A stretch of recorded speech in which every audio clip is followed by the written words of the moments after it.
What's up, everybody? Justin here with Bear's Zapper Barbecue. I hope you're having a great day. We've got the big green egg going. We're at the 275. We've got a turkey breast on there. Pretty big turkey breast. It's about about 4.5 pound turkey breast. We have it seasoned with Lane's Island Dust. We've had it on for about 2 hours right now, up to about 130. We want to get this bad boy up to about 160, 163, and then we're going to let it rest up to 165 because it'll continue cooking. Eggs at 275.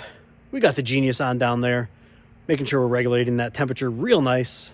So stay tuned, because it's going to be awesome. All right.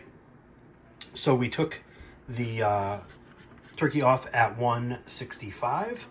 Super juicy. I mean, you can see I let it rest for about 45 minutes. Looking awesome. Smoked some bacon as well. We got some twice baked potatoes in there waiting for us.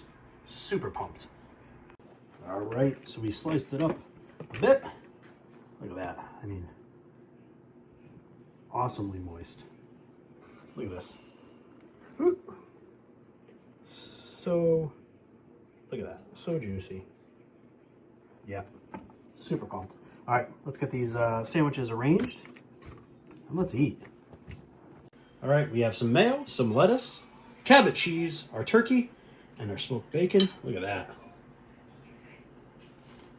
That is a sandwich. All right, you've seen the sandwich. There's the twice baked potato, bacon, cheddar cheese, sour cream, and of course some Cholula hot sauce. Let's go.